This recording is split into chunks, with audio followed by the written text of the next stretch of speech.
30-minute reviews, beware of spoilers, and exploring hyperspace lanes are all available ad-free. But if you want to support the show, you can go to bewareofspoilers.com and click the support button that's available on the Spotify website. Thank you.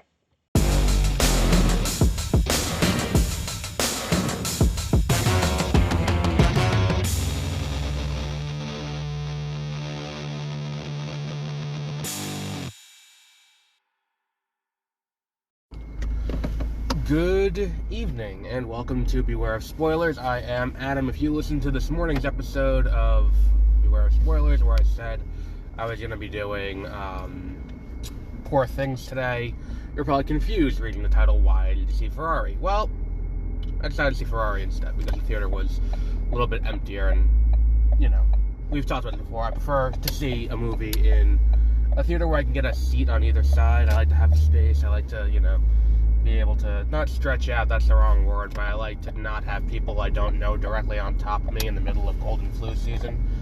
Feels like a pretty reasonable request, I think. So I was like, you know what, fuck it, I'll move for Poor Things, we'll do that another time, we'll do Ferrari today. Because it's like, I could have got to see the boys in the boat, but was not gonna waste my time with that. Anyway, so, Ferrari, Adam Driver continues his quest to play every Italian titan of industry now that he got his Italian accent down pat, and he can do that pretty well. And I think that, like, one of the things about the sequel trilogy of Star Wars is I think the acting talent to come out of it is a lot stronger than either of the other. I mean, maybe the prequels rival it, but I think that all of the actors, the principal cast, who's not returning from other things, in the sequels, I think they're all stronger. They just had shitty movies, and I think that we continue this trend of acknowledging that with Adam Driver just being a world-class talent. He's fantastic in this movie. Penelope Cruz also has a very, very strong performance. I'm not entirely sure why they cast Shailene Woodley. I feel like there was, like, better options, like there are actresses who could have played that role better and could have done a better Italian accent. They probably could have gotten the cashier out of line at Trader Joe's, and they probably could have done a better job for being. She's the weak link of the movie, entirely. But yeah, so that's the only real thing I didn't like her performance. Besides that, I really enjoyed this. I think that Michael Mann has a way of directing that very few other directors can, to be able to build tension in this and build the stakes up to the point where when this race does happen, it does work. And you know what? As I'm watching this movie, I'm thinking about the trailer. And there was if you've seen the trailer for this movie, there's this weird CGI crash, and you're like, oh, that's weird. Why would, like, that looks awful. Why would they put that in the trailer? The CGI crash in the trailer is not in the movie in that same way. It's a lot shorter in the movie. It's not weird slow-mo. It's a lot better handled. You see it. It's kind of a blink and you miss it moment, like the car going airborne and all of that. It's not the focal point of the scene, in the way that the trailer kind of makes it seem. And I think it was Adam Driver who cursed out the guy who asked about the CGI. I don't remember if it was Adam Driver or Michael Mann himself who cursed out the guy who told him to fuck off. The guy who was complaining about the CGI of the crash. And I was like, oh, that's a little bit weird that you would do that. Why would you curse out the guy asking about CGI? That feels like a relatively innocuous question, especially considering it's a movie about a car, a race. If the crash happens, you want the CGI to look good. Granted, this isn't Gran Turismo, where it's going to have the budget that Sony's going to put behind it. It's Neon who did it. But why is this something you'd harp on? I understand why that was harped on, and it is so brief, and it's you don't even, it's not the focal point of attention. It's it's just one of those things where it's like, why would you complain about that? And then for the scene that follows it up is just so heartbreaking that the takeaway from it being, well, the CGI didn't look great, feels intentionally disingenuous from whoever that was who was levying that criticism to Mann himself. Do I think that the movie like that's that's neither here nor there. Watching the racing, I wish that Gran Turismo's racing was that well shot. And well executed. I really liked how it was in Gran Turismo, but that's a very different style. Here, I think it does work a little bit better. And it is some of the best racing action we've ever seen put to screen, I would say. It is incredible what was done here.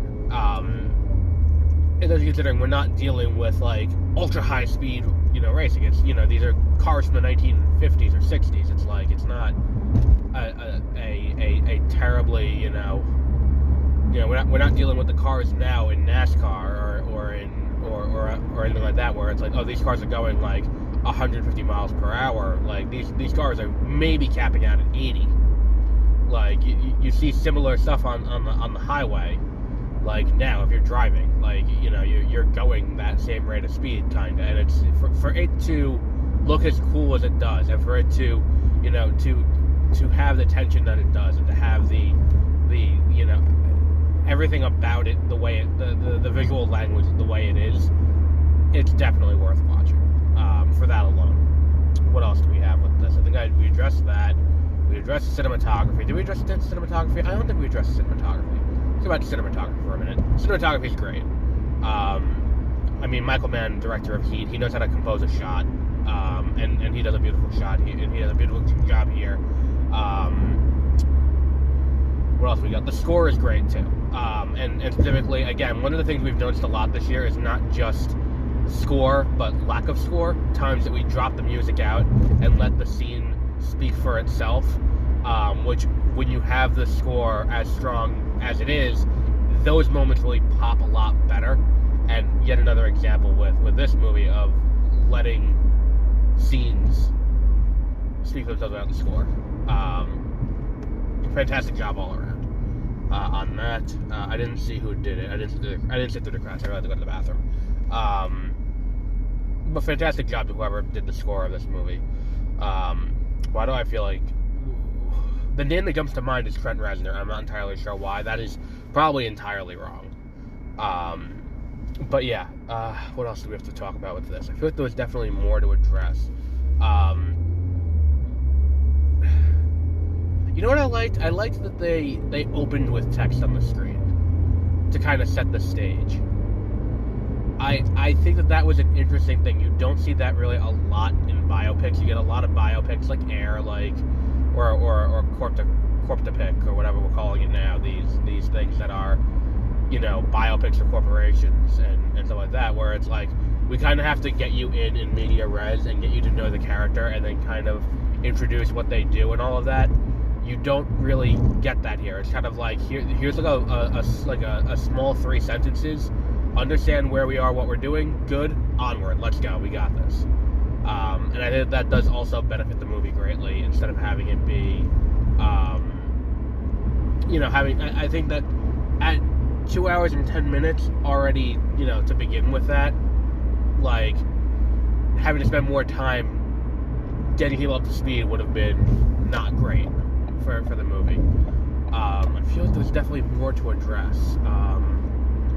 But again, this is another one, we've talked about this before. Movies that are so good, it's hard to talk about. Like, because there's just so much that worked. It's like, well, it's a masterclass. It's another one of these masterclass. And unfortunately, for Mann, in the year 2023 for Academy Awards, this movie should get lost in the shuffle a little bit. I don't think Driver gets nominated, even though he had a fantastic job. I think the only person, if anyone gets nominated out of this movie, is Penelope Cruz. I think she got the strongest performance, especially when you get to the end and you have that speech that she gives to Enzo, where she is like, look, I will give you the money, because at one point earlier in the movie, like, he had to get the shares from her so he can get her voting stake, and it's a whole big thing. So he gives her a check and says, whatever you do, don't cash this check. If you cash this check, then you will bankrupt the company. Once we win the race, then you can cash the check, because then we'll have the liquid funds to be able to afford it. But don't do it right now. And she's like, all right, whatever. So then that terrible crash happens, and it kills 9 people, so she cashes the check, and then she says, I will lend you the money to, if needed, pay off the reporters to stop covering you so poorly and you can get back on track. If you don't acknowledge your illegitimate son with the name Ferrari until I die. And I think that, like, the whole thing going through the entire movie with her, where she's this woman who is just so downtrodden and everything, from the death of her son and the way that Enzo kind of has fallen into his work with this laser focus in the aftermath. She's fantastic. I think if anyone gets it, it's going to be her. Gets nominated. I don't know if she will break through. I have to look at who the people in contention are for Best Lead Actress. Look, if she's up against Margot Robbie, then 100% I think she gets it, if it's the two of them, but in a head-to-head. But I'm trying to think who else would have been nominated this year for Best Actress. I gotta look again. I don't remember. That's the issue of doing this. As soon as I see the movie, any other research that I would have ordinarily done or had access to, because I'm not driving, I don't have on me right now. So the list of who else would be in contention. Why am I just blanking on any other movie with a woman in the lead this year? And it's like I'm going, okay, Oppenheimer, Emily Blunt's a supporting actress, Florence Pugh's a supporting actress, Killers of the Flower Moon. I think Lily Gladstone's gonna win it. I mean, hands down. But I think it's one of those things where it's like, it's such a foregone conclusion. Like, what's her name? Jennifer Lawrence back in 2014 when she won for Silver Linings Playbook. Not because she had a fantastic performance in Silver Linings Playbook, but because it was a weaker year. It was like, well, good for you. You're gonna get that. I think Lily Gladstone's gonna win it. Yeah, that's gonna end up, being the end of it. But yeah, so that was an embarrassing moment. Kind of what happens when you guys do this off the cuff. But yeah, go see Ferrari. It is so interesting, and for a biopic to be that good and that engaging for its entire runtime, and not have you sit there staring at your watch and being like, oh, how long is this going to be still? When can I just go home and get back to Kingdom Hearts Chain of Memories? Because I've been playing them on PC lately. Or go back and watch, what was that? What's the show I'm watching now? I'm watching Dragon Ball Z at night before I go to bed. That's my, my wind down show. Cool. Always Stop. Love that. But yeah, because that has happened where I've gone and seen these movies and I'm like, oh, why am I doing this to myself? And this is not one of those times, especially with biopics, that can happen. And to that end, go see Ferrari. It's very much worth your time. So, what we got coming up? On Sunday, Peter and I will be doing our annual year-in review. We do this every year where we talk about the top 10 movies, which for us is more like top 18, 19 movies because of how we lay it out. Our game of the year, our series of the year, our disappointment of the year, and any honorable mentions. Plus, we're going to do our new movie draft and declare the results of the first movie draft. So that's all coming up on Sunday. It'll be Sunday evening because we're recording in the early afternoon Eastern time, so it'll go up in the early evening across all 4 podcast channels. Beware of Spoilers, 30-minute reviews, Exploring Hyperspace Lanes, and what was the other one? And the Backlog Files is the new one. If you go to mwpnews.com, you can keep track of all of them, and you can see all of the stuff we're doing on those. We also have next week Percy Jackson and the Olympians. That's the week after is True Detective comes back. I think there's another show starting up next. Oh, Echo's next week. Cool. We have Echo next week. We have American Fiction next week. I see that's going into wide release next week, so we may be squeezing that one in.